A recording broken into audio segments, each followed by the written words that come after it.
Hey guys, welcome to 3D6 Charge, a podcast about competitive Warhammer 40k, the state of the game, and community news. This is episode 36, Renowned Big Stompy Idiots. I am your host, Chris Vo, and oh my god, I didn't actually check if Discord was being captured. Oh god, hold on. I should fix this. We're spooky voices. Yeah, spooky disembodied voices. I vote we start over and fix it in post. Nah, it's fine. Oh, okay. Well, fair enough. It's fine. Anyway, like I was saying, I am your host, Chris Vo, and joining me tonight are my fellow co-hosts, Kevin Lieb. Howdy, howdy. And Benjamin Rubenstein. Hey, everyone.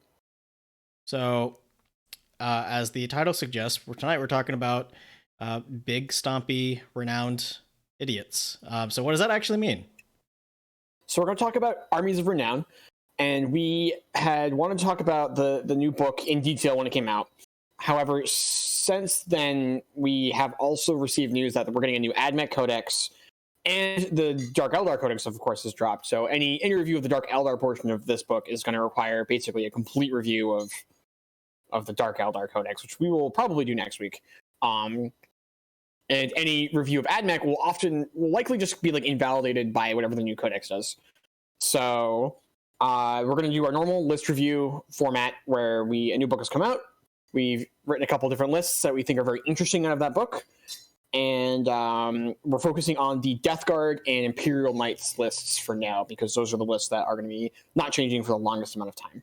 Yep. So we've got the Terminus Est Assault Force, which is basically Typhus coming around to swing his big dick around. And then the House Raven, is it a supplement or Army of Renown? It's a supplement, right? Both. House Raven's a supplement. There's also Army of Renown for Knights that we'll talk about. Yeah, so then we'll talk about those as well. Before we jump into that, I would just like to bring everybody's attention to oh god, what am I calling this? What are we calling this again? The Revive Collectibles virtual 40K tournament. Yep. So it is in 1 week. It's next Saturday. It's going to be a 3-round RTT, all virtual, of course, so everybody can participate without fear of getting sick. $15 entry. 100% of what you pay in is going right back out in prize support.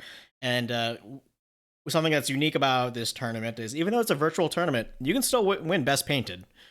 If you are playing an army that you actually own and have painted, and you take a picture of it, and probably a picture of it next to your face so that we know it's actually you and not just something you found on Instagram. If you're interested, I think we've got the mission packs up, right? Yes, the full mission pack is up. If you go to the store's Facebook page, it is there. We can also drop a link to it in chat in a little bit. And yes, if you look at the mission pack, I do request that you include yourself in at least one of the pictures of your army. You are, of course, welcome to include multiple pictures of your army, multiple angles. You want to give me a couple close-ups of various models that you're particularly proud of.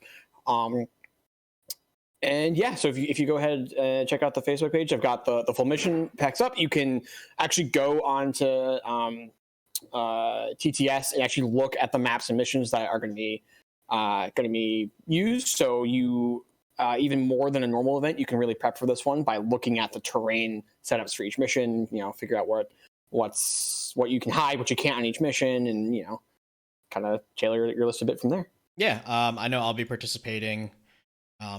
My next couple of weekends are going to be super busy, so I'm glad to be able to actually get in an event. So again, that's next Saturday, the 10th.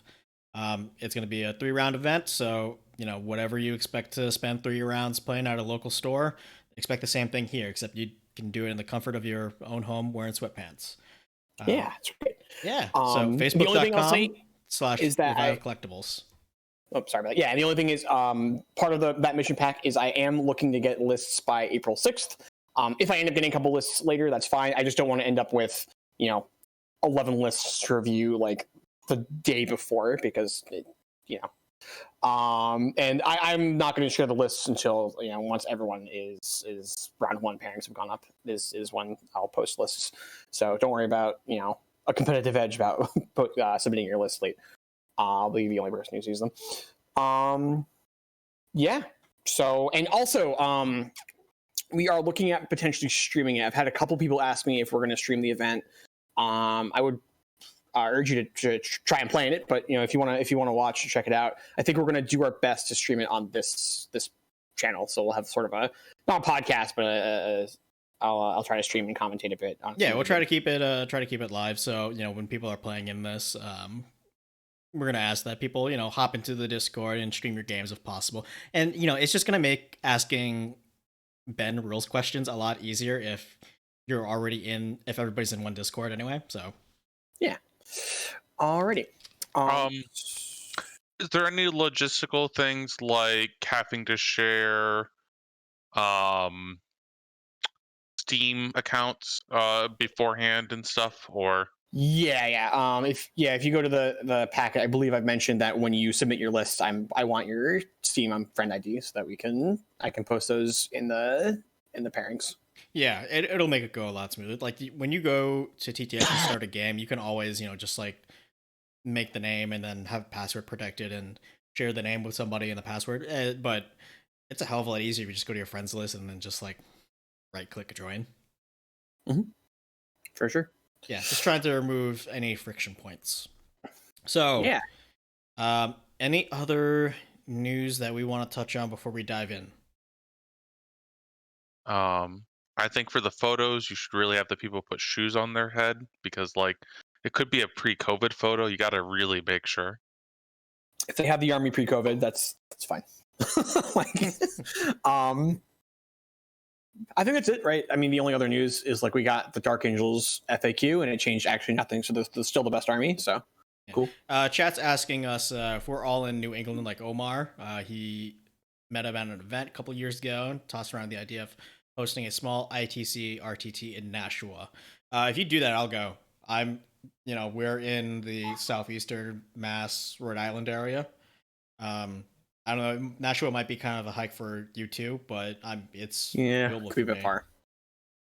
Basically, if Omar will go to your event, then I'll go to your event because I usually have to drive him anyways. Actually, he has a car now. I generally enjoy playing events with Omar, although we are situated a bit far away from each other, so it's not always tenable to go to all the same things. Yeah, well, he's a fancy city slicker. All right. So let's jump into our armies of renown. So we're going to get Death Guard out of the way, quote unquote, out of the way, so that we can focus on knights all sort of at once. But the army of renown for Death Guard, as we've talked about a little bit, now we have the full rules, and we now also have a list that I've written and actually played with now that I want to talk about. The list is pretty interesting, and the restrictions on the army of renown is pretty interesting. So for those of you who don't know, the restrictions for Army of Renown are for the Death Guard, the Terminus S Assault Force, is that you have to have an army that is entirely infantry, and you can only bring the Harbingers. Was it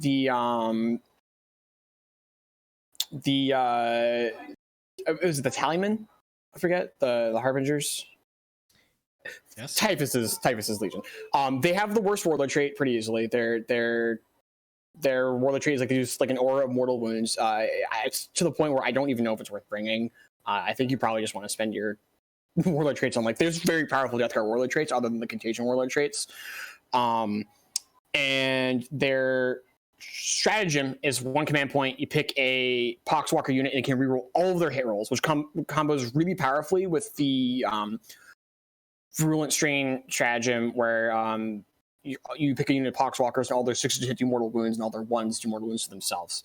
If you pop those both on a Poxwalker unit and you get all 20 of them into melee, you're averaging about 12 mortal wounds, which is an unbelievable amount of damage output for like your 100-point chaff unit. But that's all they have going for them. Their other traits are like pretty rough. So let's jump into the list. So is it this one that you linked to me on in Messenger? Yeah. That just starts with Poxwalker spam? Yep. Right. Yes. Okay. Spoiler alert, I'm spamming Poxwalkers because Terminus S gives you access to a couple of things.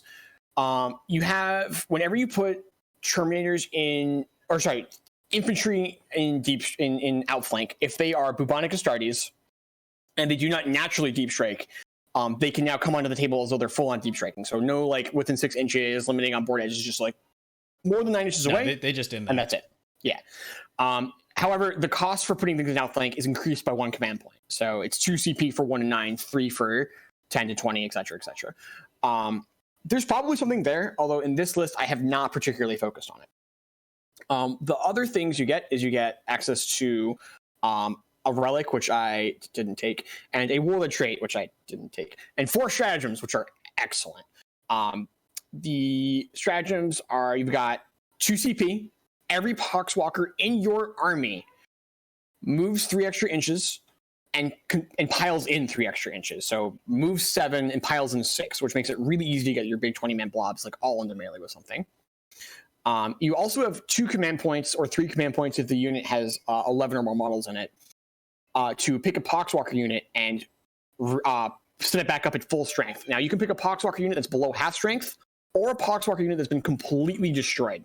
This is tie-up traders, but you can just like completely reanimate a dead unit. Like, yeah. So with scratch. with the death of chaos cultists in basically every book, and basically those 2 little tidbits right there, the up jumped tide of traders for Poxwalkers and the piling in and consolidating an extra 3 inches.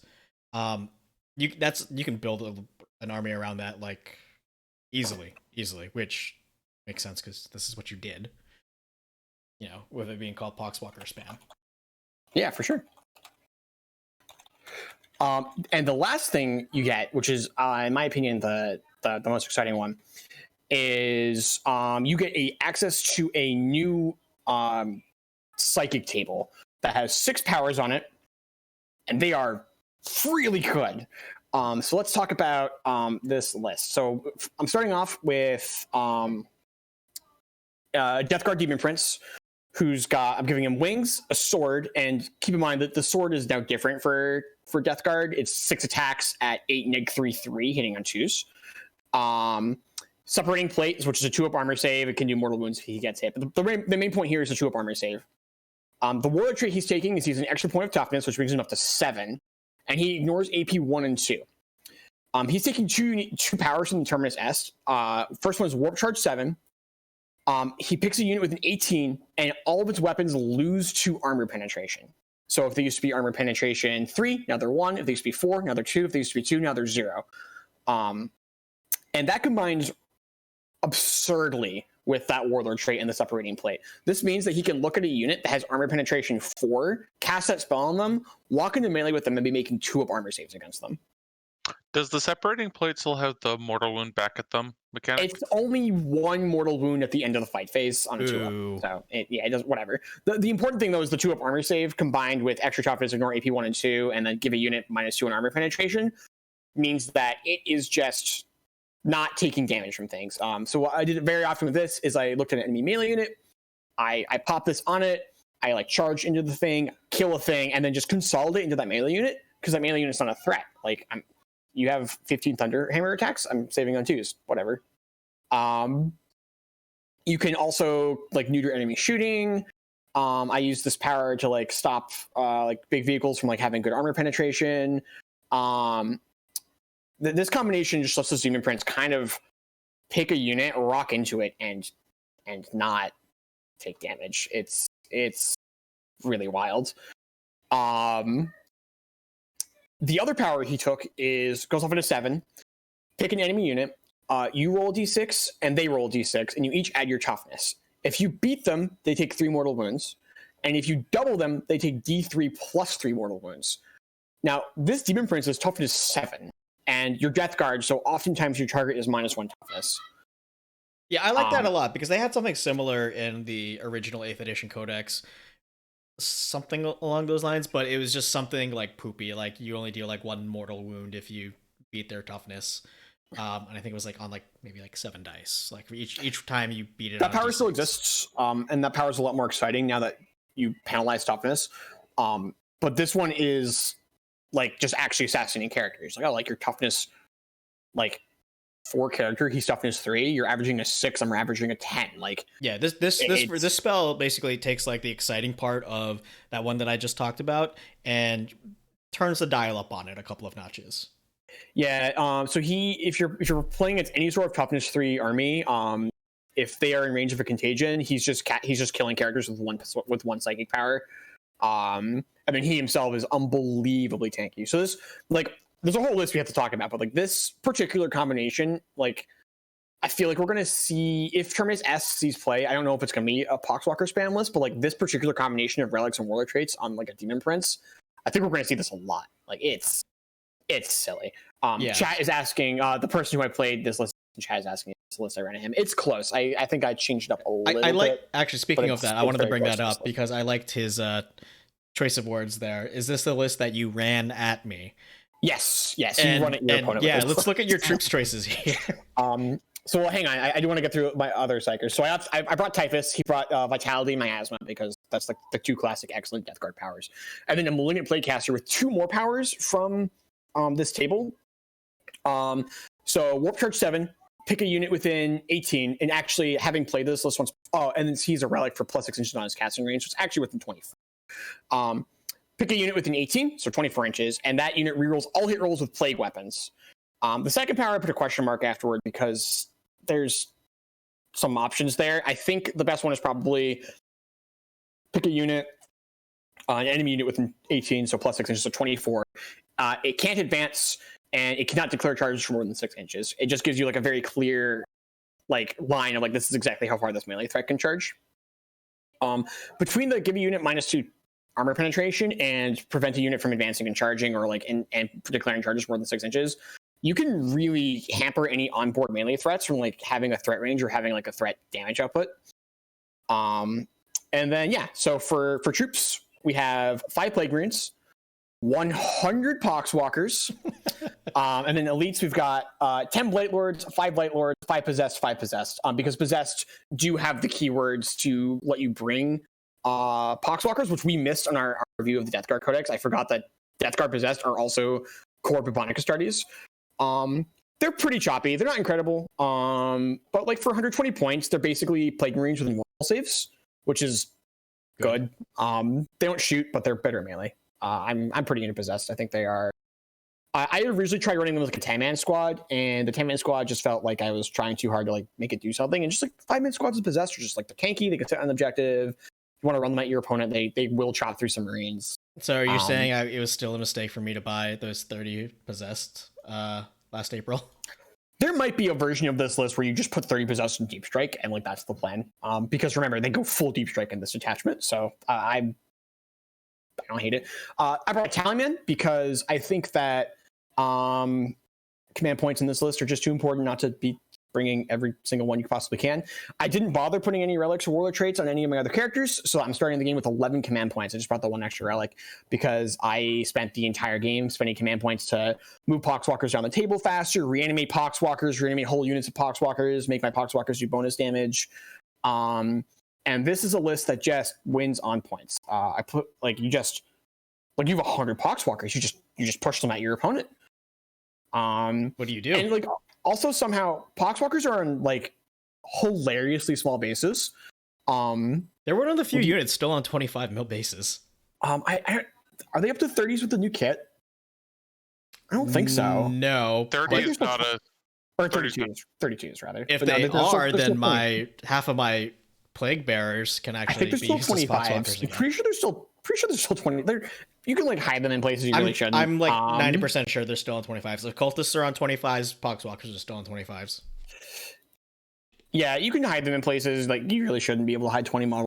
And like I said before, like they just like kill things. Like your opponent actually has to kill them because if they ever let 20 Poxwalkers walk into melee with something, it just does 12 points for your command points. Which is like a dead anything. Like there's not a lot of things that just like survive 12 mortal wounds without coming out the other end looking a lot worse. And it's unmodified, so like they don't care about like penalties or anything. The only thing it doesn't against is like literally Mortarion because he prevents the rerolls. And even then it's still 6. Like anything that could take 6 wounds off of Mortarion is like worth 100 points to command point. Like you're winning that race. Also, like Mortarion is just going to really struggle against 105 OBSEC bodies. I've only played the list once, but it felt crazy powerful. The Death Guard, the biggest pull to me, I thought the biggest pull was be the stratagems, and for this version list, it definitely is.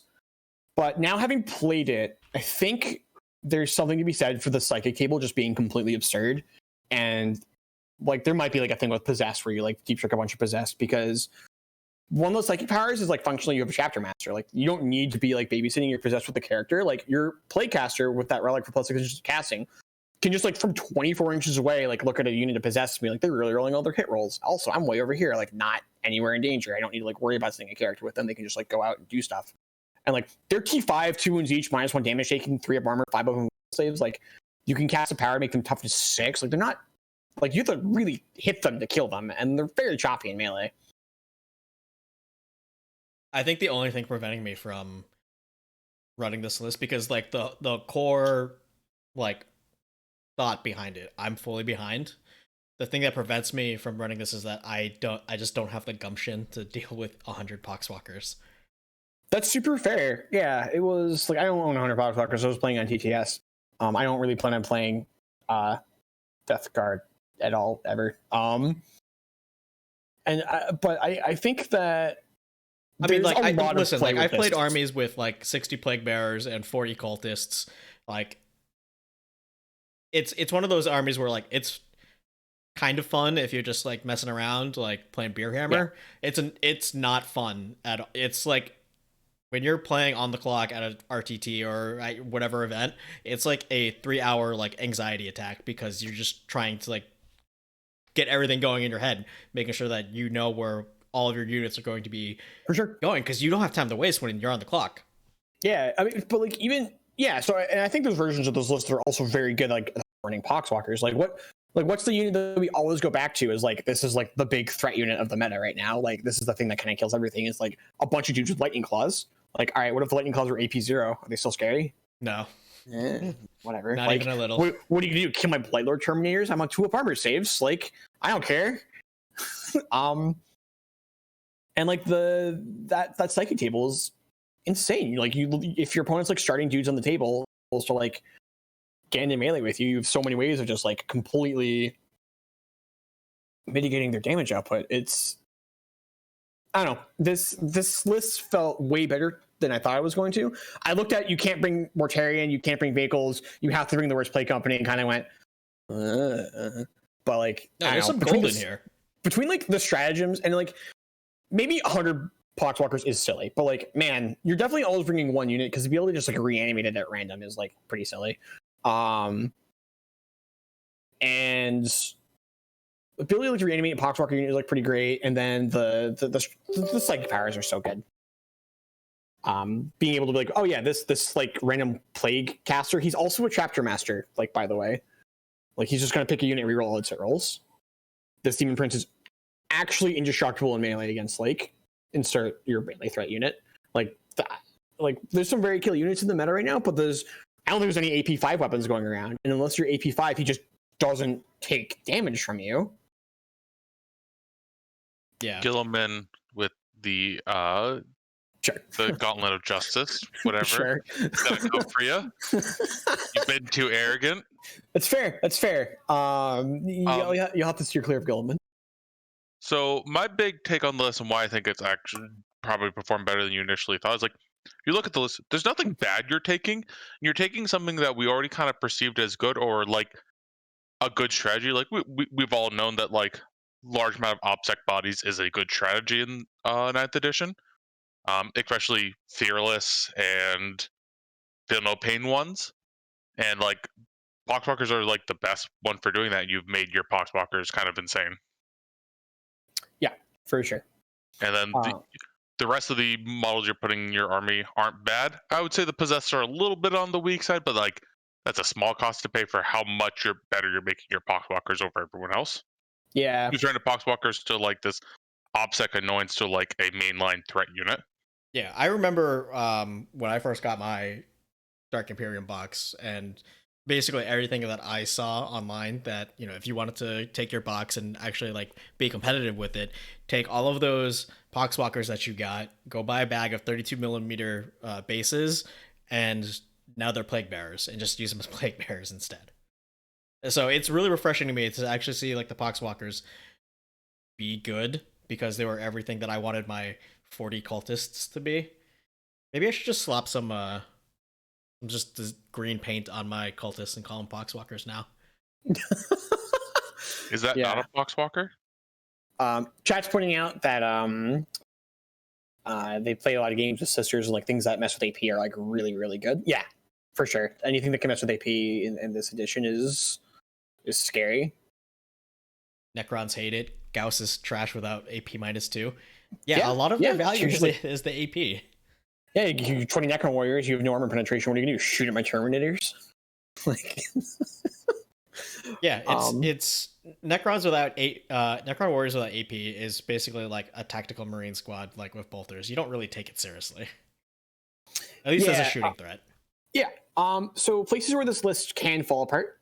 If your opponent's on like an MSU style list, now all of a sudden your ability to like completely blunt 2 melee threats is like a lot less interesting when your opponent's just like, I have a bunch of little guys. Similarly, like your Poxwalker is kind of on just like swarm a unit and blow it up with 12 mortal wounds. That doesn't work. If they're just like a bunch of like 5-man squads. So there are definitely places where those can fall apart, but there's so much. This attaches just his legs. I think that there's a lot of ways that we can mess with it. If you don't like Poxwalkers, like try it out. Like, the only thing I think that you're locked into if you're playing Terminus S is you need to bring 3 double casters. I do not think, or 3 casters rather. I don't think you can bring oh, can you guys hear me? Yep. Yeah. Okay. I don't think you can bring a list with less than 3 Psykers that's doing this. Hey, someone has redeemed a Make Me Dab and pointed it at you, Ben. Oh, okay. What is a Make Me Dab? You don't know what a dab is? Aren't you a teacher? I am a teacher. Okay, yeah. Thanks, chat. I hate you. It was you, you monster. All right, moving on. Kevin, talk about knights. All right, so the House Raven supplement. So one of the biggest features of the House Raven supplement is the its connect or is also related to the Metallica supplement, in that Metallica are going to be able to give knights the ability to have canticles. This is something that could already be done, but it used to cost a CP per round, and now it's a CP at the beginning of the game, and you get it forever. As that stands now, this is like one of the few ways you can kind of give knights shroud or reroll hit rolls. So it's kind of like adding some unique passives that like knights just don't get right now. We're continuing the trend of every time a knight gets a new thing with knights come out, we just add another layer of passives onto our knight rules. But hey, that's what GW does, right? So do you want to pull up the list? Yes. Which one is it named? Is the one named Freedom? No, it's the one that says like traits pending, because there are so many options for royal traits and relics. Oh, yep. Okay, we're gonna talk about them, I think. All right. One important thing to note, I'm not going to dwell too much on this list, because I think if you're playing House Raven, you really want to be playing with Metallica, because Metallica does give them the ability to have canticles, which I believe will still be good when the AdMag Codex come out, but we don't know exactly how it's going to work. So this is kind of like, this is my basis that I'm going to start with when I think about Knights list once the AdMag Codex comes out.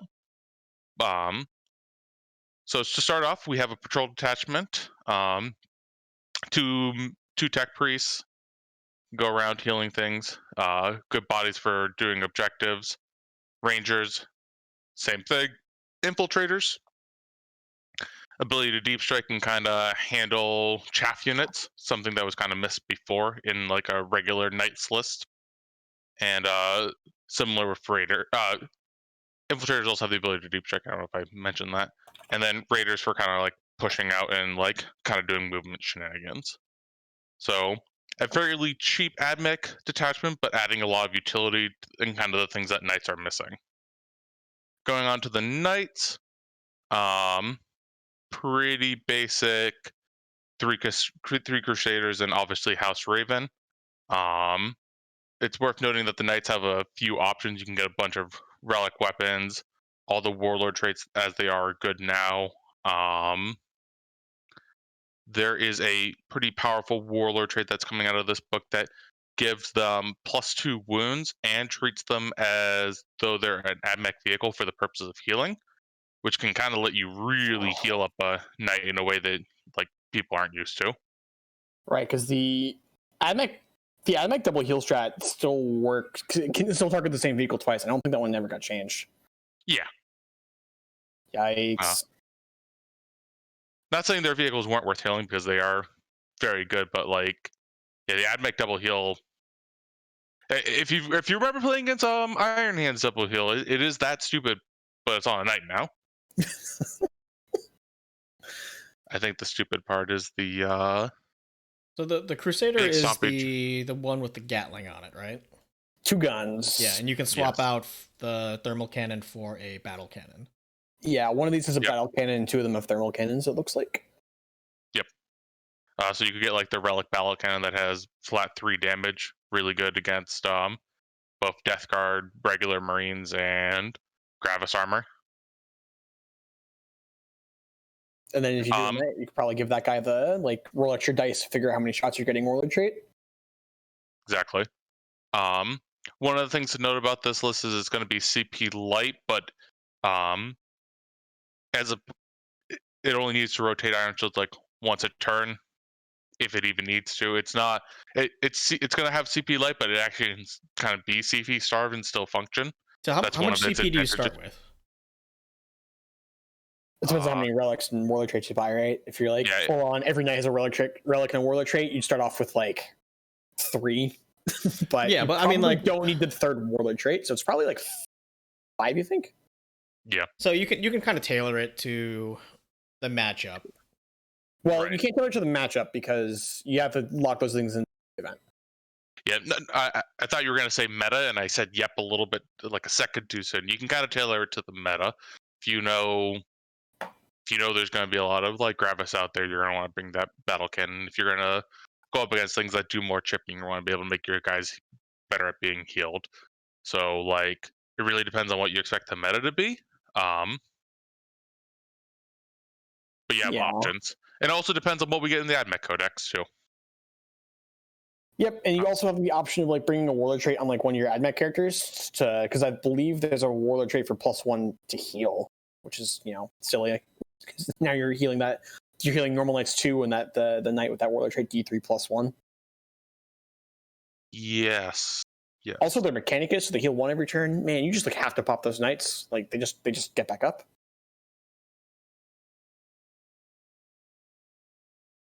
I forget, is Metallica the one with the solar flare relic baseline? No. Okay. No, that's Lucius. Okay. I could see myself wanting to solar flare to get the super healy Warlord around the table. They do have a Warlord trait for +3 inches. Oh no, wait, no, I'm sorry. You can't double Warlord trait, so never mind. But yeah, like I don't know, this seems pretty gross. And you even have like a bunch of like forward deploying and deep striking things to like just play objectives, which is the thing Knights are bad at usually.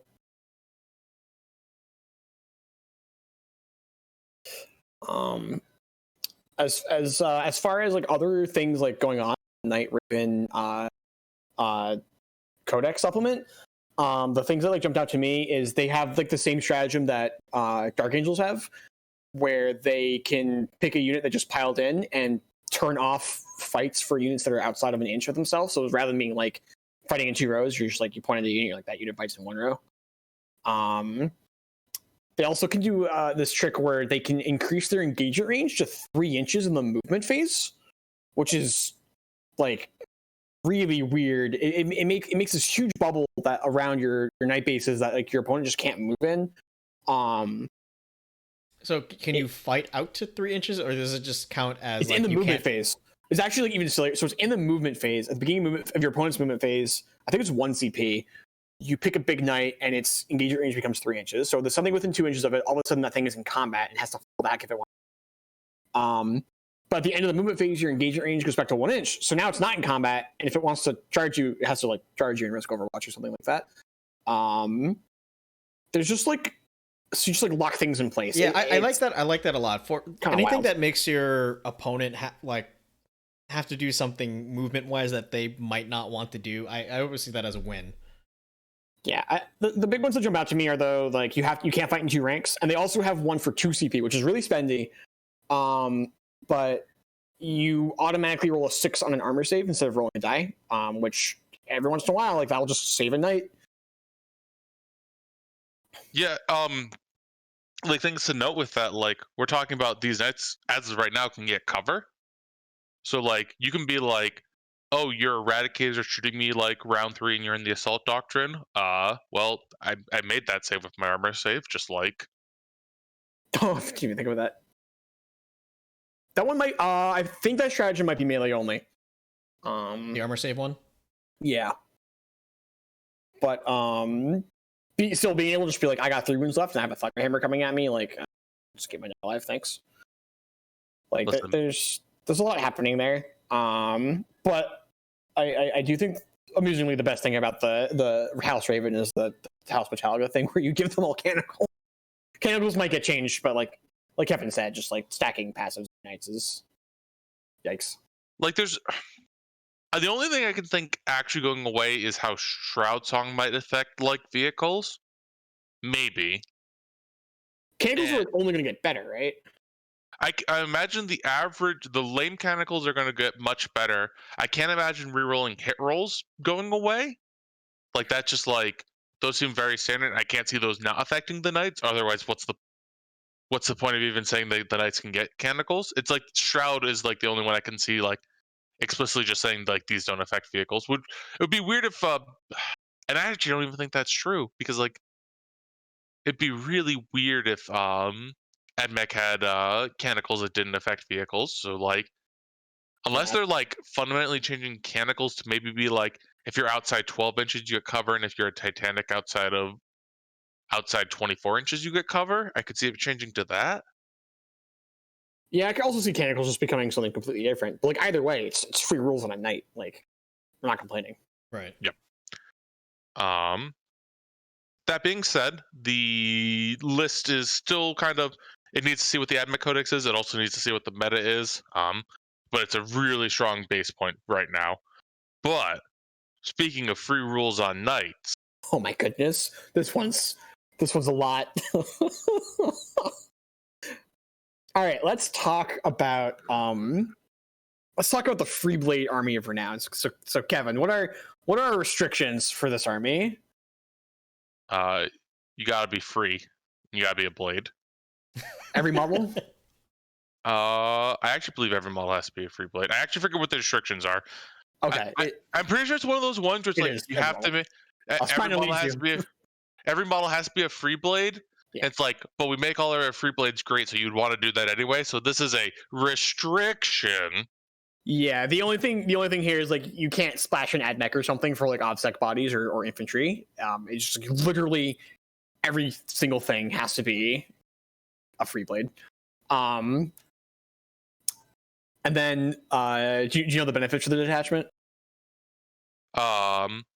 Your character knights, rather than get to pick 2 benefits from their do they call them oaths? I forget what qualities and burdens. Yeah, they get to pick 2 qualities and get to pick their only 1 burden, but get to pick it. Yeah. They also get an additional leadership. Yep. Really and good. They have insane relics and warlord traits. That's pretty good. And they also are a way of getting obsec on Mechanicus knights. There's a lot happening here. Yeah, that's a lot of passives. Yeah, so the thing is, every single knight in this attachment has to be a free blade, and normally you get one free blade with qualities and burdens. But in this attachment, every free blade gets qualities and burdens, and then characters in this attachment pick 2 qualities and only 1 burden. And the limitation is, as you pick qualities and burdens, you cannot duplicate a quality or a burden until every other quality and burden is picked. Or sorry, like if I have all of the qualities picked, I can now freely pick qualities. If I have every burden picked, I can now freely pick burdens. Where this gets funky is this is not like the Satan version where it's like you got to go around the circle, and once you go around the circle, you can start going around the circle again. It's like you got to go around the circle, and then you could do whatever you want. So like once you have all 6 qualities picked, you could just like same quality in your list 6 times. Spoiler. This makes things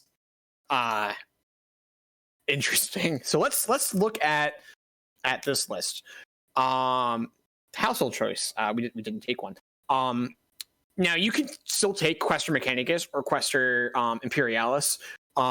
Generally speaking, Mechanicus is better.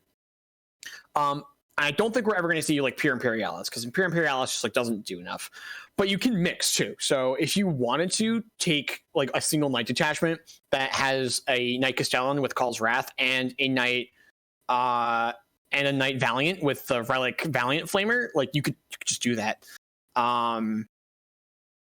So the list I picked is really complicated because like we were talking about free rules on knights, but like man, every knight just gets more free rules here. So let's start off with the actual models. I've brought 6 Armiger Warglaves, a Knight Castellan, and 3 Knight Moriaxes. And the looks like someone didn't copy these correct. Oh no, it did. Okay. So the Knight Castellan is going to take Legendary Hero, which means that at the every battle round it gets 1 free reroll. That's like hit, wound, save, damage, charge. And that's great. Like it's just a free command point to spend your Castellan every. We're going to spend Castellan. Saves probably return anyway, and then you just have another one on Legendary Hero, which is excellent. And then his other one is Peerless Warrior. Peerless Warrior is kind of a meme because there will be games where you roll 6 on it and your opponent just concedes on the spot. So Peerless Warrior is the beginning of the game, you roll d6 on a 1 through 3, which is actually what you're looking for. He gets plus 2 inches to move. Castellans are kind of slow. We're not playing House Raven, so we don't get the extra. We can't advance and shoot our guns, so the extra 2 inches is great. On a 4 or 5, we get plus 1 to hit in melee. Castellans are bad at melee, but plus 1 to hit makes them like reasonable. We're not really looking to put our Castellan in melee, so if we get a 4 to 5, it's still fine. But plus 1 to hit in melee is great for a big knight. On a 6, you get plus 1 to hit in shooting, or rather, your ballistic skill becomes 1 better. So your Castellan will be ballistic skill 2 up. At which point, you kind of look at your opponent and you ask them if. Not really. Don't do that. But I mean, you can. I would, if my opponent's Knight Castellan rolled a 6 on Pure Warrior, I would think really long and hard if I wanted to be in for this experience. Because yikes. Now we have 3 Knight Moriaxes. Each of them have twin lightning locks. I actually didn't write down. Apparently, I didn't write down their qualities and burdens, which is my bad. But they're going to go around the circle. They're going to take the 3 qualities that I haven't picked yet, with the exception of Sworn to a Quest, and then they're going to pick. Each of them has to take 2 burdens, and they're going to pick all 6 burdens, so that I can now do whatever I want because I've gone around the circle. This means every single Warglaive can take the same thing. So they're all sworn to a quest, and they're all exiled in shame and obsessed with vengeance. So sworn to a quest means that they reroll 1 to hit warlords, which is like not nothing. There's a lot of people who are going to be taking Mortarion as their warlord, and having every single Melta-Lance in the list be able to reroll hit rolls against him is excellent. The other more important thing is that they have OBSEC. The Armiger Warglaives are all objective secured. So all 6 of them are objective secured. This makes playing the mission way, way easier. Their burdens are Exiled and Shame and Obsessed with Vengeance. Exiled and Shame, so if they fail their burden test, which means they roll 2d6, and for them it's a 9-up, they cannot use stratagems that turn. Their Warglaives, we probably weren't going to use stratagems anyway. And their other one is Obsessed with Vengeance, which is if they end every move closer to the nearest enemy. That can be a restriction, but honestly, they were probably going to be running at the enemy anyway, because again, they're Warglaives. So we've kind of used the Mooring Axes, which is going to be like sitting in the back row shooting. Most of the qualities and burdens don't hurt your shooting too much, with the exception of 2, which we're just going to dump on the same Mooring Axe, which is you only hit on 6s and you count as having half as many wounds left for your weapon skill, ballistic skill, and movement. We're going to dump those both on the same Mooring Axe, so that if he fails his burden, he's just wrecked, rather than like getting wrecked kind of spread out over our Mooring Axes. And so for the most part, they're just going to sit back and shoot. And then these Warglaives and the Castellan are kind of thanking the Mooring Axes for their sacrifices, taking some subpar traits, and just doing whatever they want. And let's talk about the Castellan for a second. So he's taking Cold, which is, we all know, the trait I'm totally in love with Castellans, which is they can roll an extra die whenever they determine how many shots they're going to make. Call's Wrath, and now here's where this attach rate gets really interesting. You can spend 2 command points and pick a knight that has a relic and give it a second relic. And we're going to probably, and I didn't write it down here because you got a couple different options. I wanted to talk to you guys what you guys think we should take. Our options are probably going to be the Omniscient Mark, which is every turn we heal an extra wound. We roll a d6. On a 1 through 5, we heal a wound. On a 6, we heal d3. This is on top of the wound we already heal every turn for being Mechanicus. Or the 2-up armor save. I'm not sure which of those two to take. I think it's like the 2-up armor save. You think like the 2-up armor save more? Yeah. I like 2-up armor save more. Okay. The team has spoken. It's the armor Saint Jedi. All right. That's like that could be a play thing. If you're finding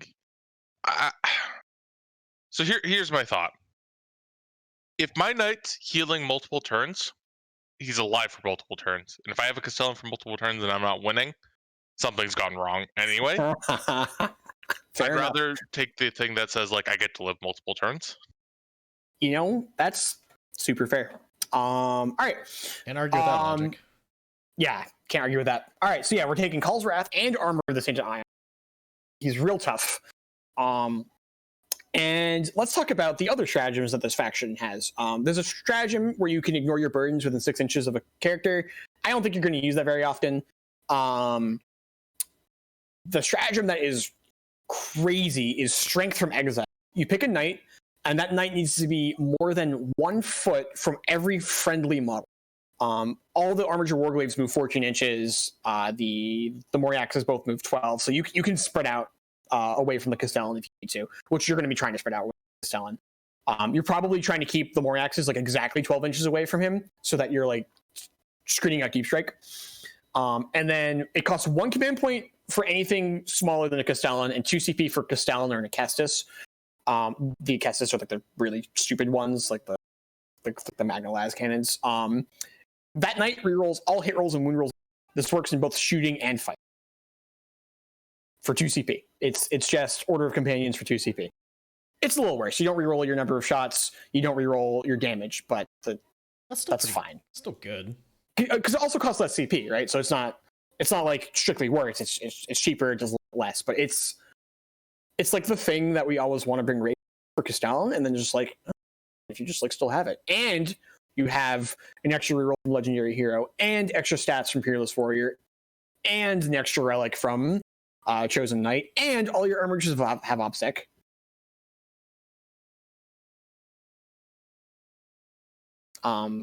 That's it. That's it. That's all I got. That's the list. So, I mean, first off, this has solved the fundamental problem with knights, right? We have OBSEC.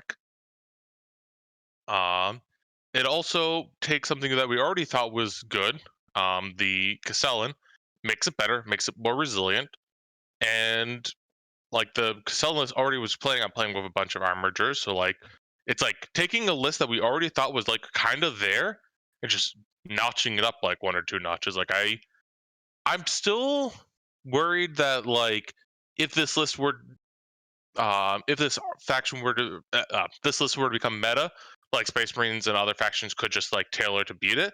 But I think what this list has going for it right now is, I don't know if people would be tailored to beat it. Like this is not where the meta's like really at. Yeah, like look at all the death card lists that have been winning GTs. Like roll up to a table with this thing as a death card list, they're gonna go, Yeah, it's a pretty decent meta call. Yeah, Man, like here I was hoping Mortarion would live past turn 1. Oops. Well, actually, Mortarian's like a great thing. Actually, kind of a great thing for this list because a lot of people are like going to like the melt-a-gun kind of side of it to beat Mortarion, and like the close range, high damage, high strength, high AP, high damage options, because those are like cheaper and they know Mortarion kind of has to go at them. Otherwise, the Mortarion's not doing anything. The Castellan just sits in the back. Yeah, my couple experiences running a Castellan in 9th edition is that the army's just like haven't brought guns that can reach it. Like people are just like bringing melta guns, and you're just like, well, like my shortest range is like 40 inches. I'm just not gonna interact with you. So once again, it kind of feels a little Winmore-ish, but if most lists are only bringing like 3 las cannons that can go out and reach the Castellan, it might be the heal relic. But once again, I feel like we're putting ourselves in a great position. Like we're already like making a premium meta choice. Let's play for the matchup where the opponent actually has like a chance. Yeah, if they only have 3 las cannons, you're not losing that game.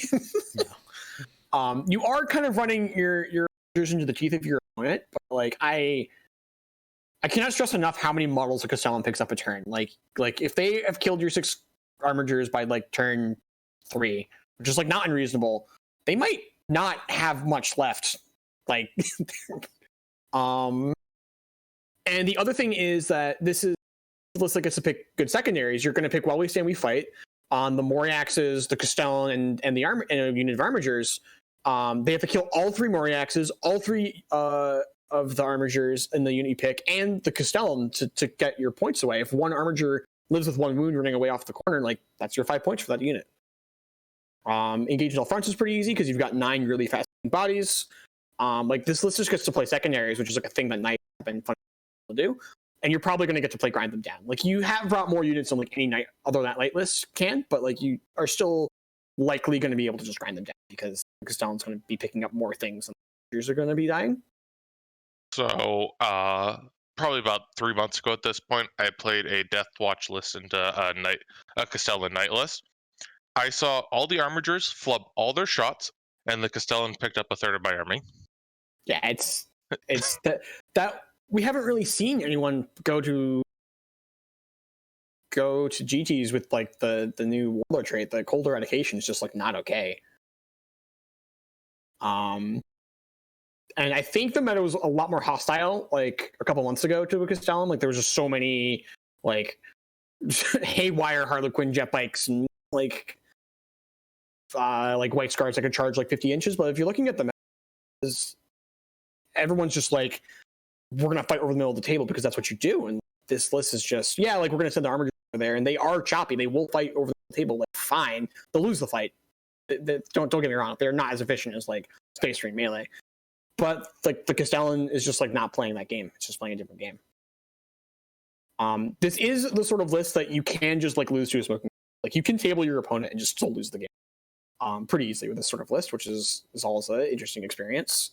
You have to really be careful on how you're scoring points when you play this sort of list because you can just all of a sudden like not be able to get points somehow, even though like you've tabled your opponent, you just like can't catch up.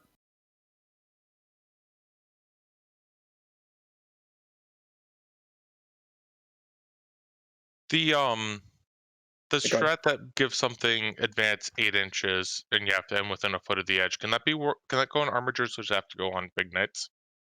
I believe that is any knight. Yeah, you can almost like guaranteed get engaged then. Yeah, but you can guaranteed get engaged with that. Yeah, armiger can go 22 inches. Yeah. So yeah, that's fair, right? Like this is fixing a lot of problems. The issue with this list is that I don't own 9 armigers. What a shame. Yeah. But man, this like the Castellans, it might be time. You know, if you own nine armigers in a Castellan, think about it. Any other thoughts on like the free blade detachment in general? Not necessarily this list, but just what it's doing. It fixes all of the Knight's problems. Yeah, I mean, like as soon as 9th edition rules came out, like I looked at my Knights and I was like, yeah, these are going up on the shelf for a while, just because like they were just totally just dead in the water. But with these additions, I don't know, I like it. Of course, it's gonna take a bit of capital outlay to play this particular list, but that doesn't mean that you can't make it work with maybe fewer Knights and more AdMech, like your other list. Well, you can't bring AdMech. Well, I'm saying, like, I'm just saying, this is showing that Knights in general, like, have legs. Big, they are big robot legs. Yeah. The other, like, sort of output that I've been seeing this list is you bring, like, 4 big Knights or 3 big Knights, and you give them Sworn to a Quest and the ability to consolidate, or to hurl 6 inches. Which is kind of neat. It makes it really hard to contest the objective that a big Knight's on, because it's just gonna like walk over, kick your face in, and then it has OBSEC. And like that might have like also be reasonable. But I feel like might just be playing the game that Space Marines want to play, and then just go play Space Marines if that's what you want to do. I think that if you're playing Knights, you need to be playing a fun game than you want it. Yeah. All right. Anything else we want to touch on with this book? So we got our first examples of non-Space Marine supplements, and there's some interesting things to know. I'm currently blanking, but I'm 90% sure of this. We didn't get secondaries. Correct. No secondaries. Now that was a bit of a surprise to me. I actually thought that was like going to be one of the things that actually put kind of Knights and everything over the top. Do you feel? What are your thoughts on how the supplements were designed? They're kind of small. I didn't even think about secondaries in the supplements. I never expected to get them. But now that you've said it out loud, man, why was I not expecting them? That's just like what all the supplements have. I will say that I'm glad we didn't get any free rules, because the Space Marine supplements just have free rules. Like, are you playing Ultramarines? You can move and shoot at no penalty. Congratulations, it's a free rule. Everything is like a relic, a warlord trait, or a stratagem. Like, you're giving up something else. I'm glad of that, just because it's not like just like straight. I mean, it is power creep, right? Like, more options is more powerful, but it's not just like straight up like this. Aren't like just tack on free rules to stuff. Right. So there is a reason to like not play that detachment. You're like, man, if I don't really want to spend command points on like insert new Night Raven stratagem, I could just like play not Night Raven and like not be punished for not playing Night Raven or House Raven. So I like that. And I actually almost think that perhaps that's why we didn't get secondaries, because I feel like if we got like an excellent Raven, then like we would be in the situation where it's just like you can't even think about Crass. You just like have to play Raven because they have that secondary that gives 12 to 15 points, and Knights particularly are just starved for secondaries. What do you think, Chris?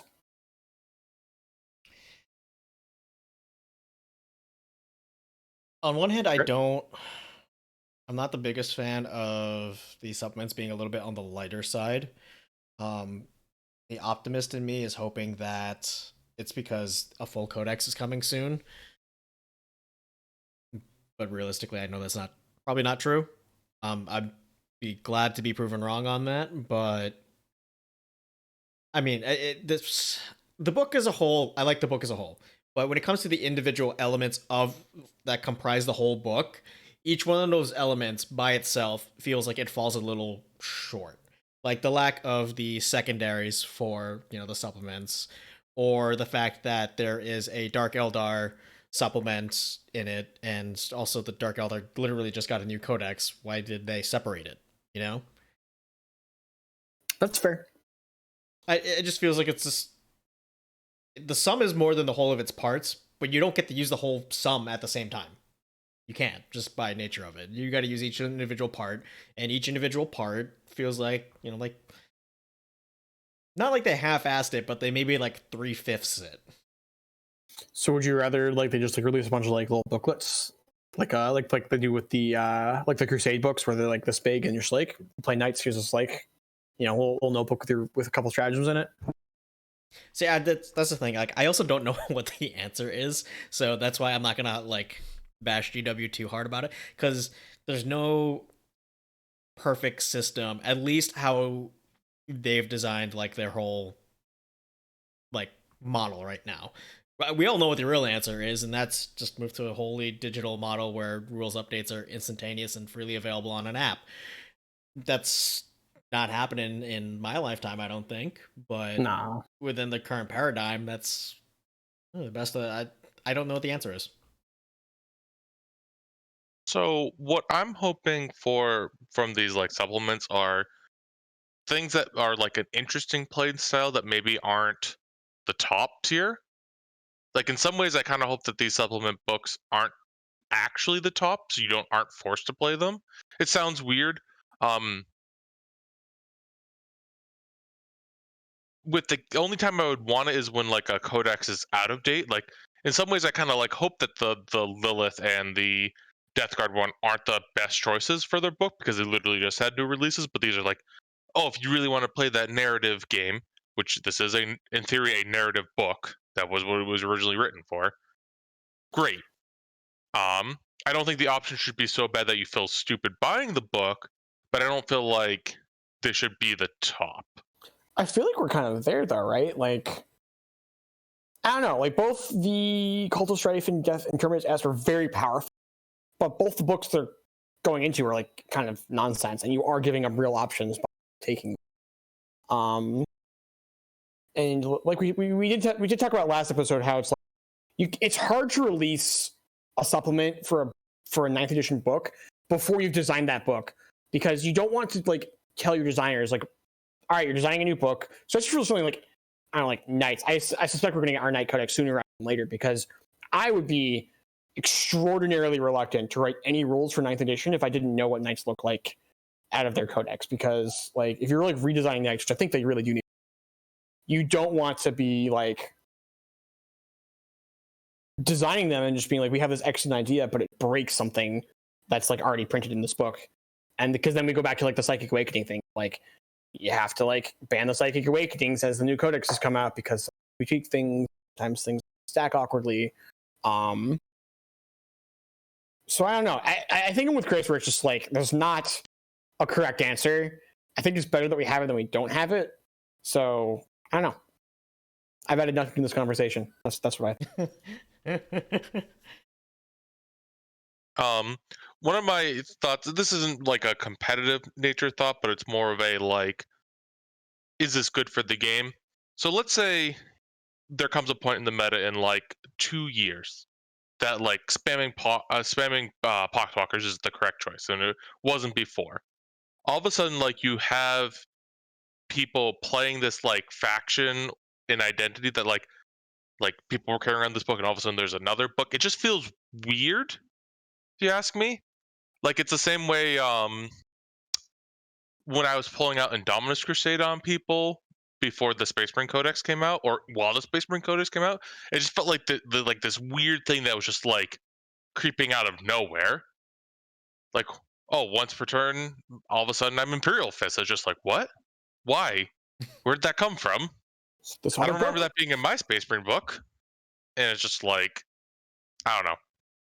I feel like it can just confuse people, especially like the psychic powers, where like you could probably see someone play like maybe not Poxwalker spin, but like 40 Poxwalkers, a bunch of Death Plague Marines and Terminators, and like two Tyrants and a Prince and a Psyker. Yeah, and like, but that just being their list like normally, and then all of a sudden like now they have a whole bunch of different psychic powers. It's just like, yeah, I get totally caught off guard by it too, right? Because you're like, oh yeah, it's a Death Guard. Wait, that I played against Death Guard before. They don't have a power that makes my guys not be able to advance and charge. or well, they do now.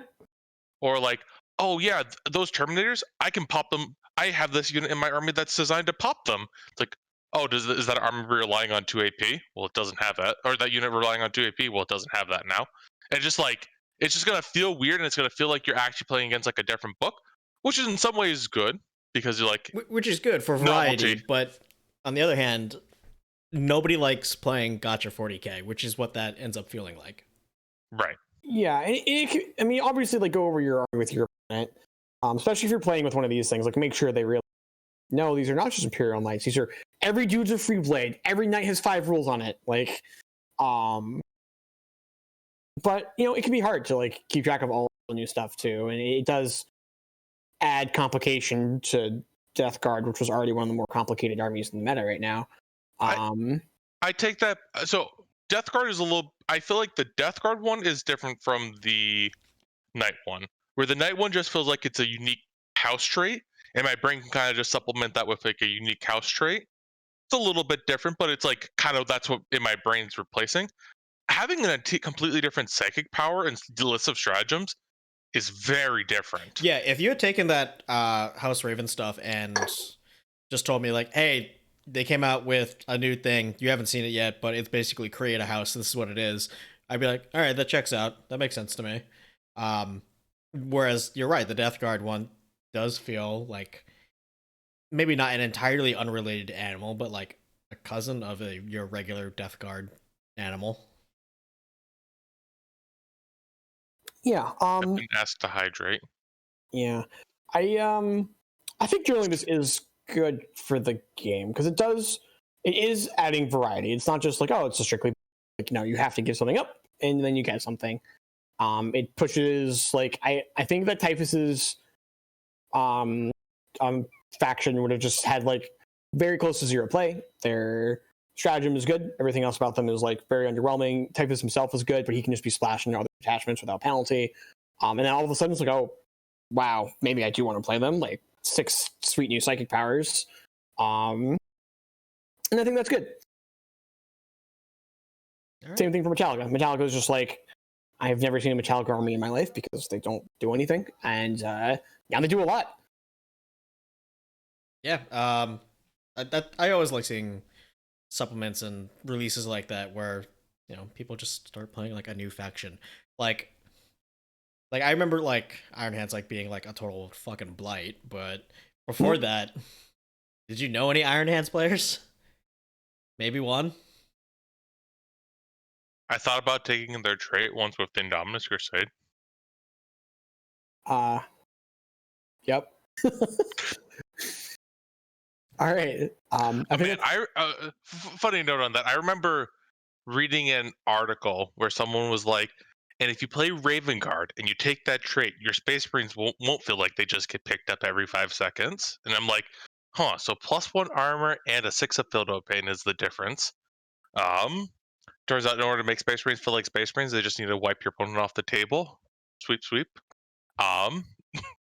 Yikes. All right. And on that lovely note about the Space Marine meta of a year ago, I think that is everything I have to say about this book. How about you? Yeah, same here. I think we covered all the bases. Again, like I said, interesting book. Each individual part feels a little wanting, but the book as a whole, I like it. I like what it's trying to do, except for the whole Dark Eldar thing, but that's just a whole other discussion. So yeah, Kevin, do you have any other thoughts? I got my first round of vaccines 2 weeks ago. And I'm getting my next one in 2 weeks, and then 2 weeks after that, 3 weeks after that, I'm hoping to get together with Ben to play a game of 40k in real life.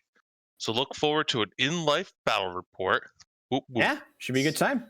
Actually, I got my second dose yesterday, and then I spent this morning in bed thinking I had a fever, but it must have just been all the 5G energy coming on too strong.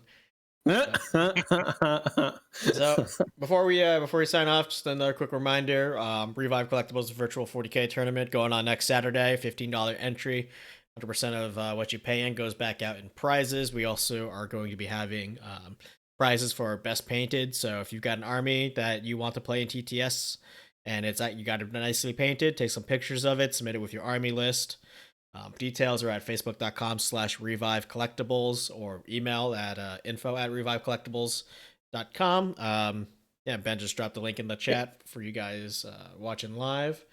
And with that, Yeah, thank you everybody for tuning in. This has been episode 36. Renowned Big Stompy Robots. Yeah, we'll be back next week. I don't know what we're going to be talking about because I don't plan these things in advance. I'm really just a cowboy with a microphone. Part 1 of our 5-part process to teach Chris Dark Eldar. Yes, let's go. So yeah, feel free to reach out to me either Facebook or email with any questions about the event. Yep. Look, I had like $500 worth of Dark Eldar, and then they dropped the Yonari index, so then I just returned it all for store credit. All right, so I was almost there. All right, I think with that, time to sign off. Thanks, guys. Thanks for watching. Don't roll any ones. We'll see you next week. See you. See you.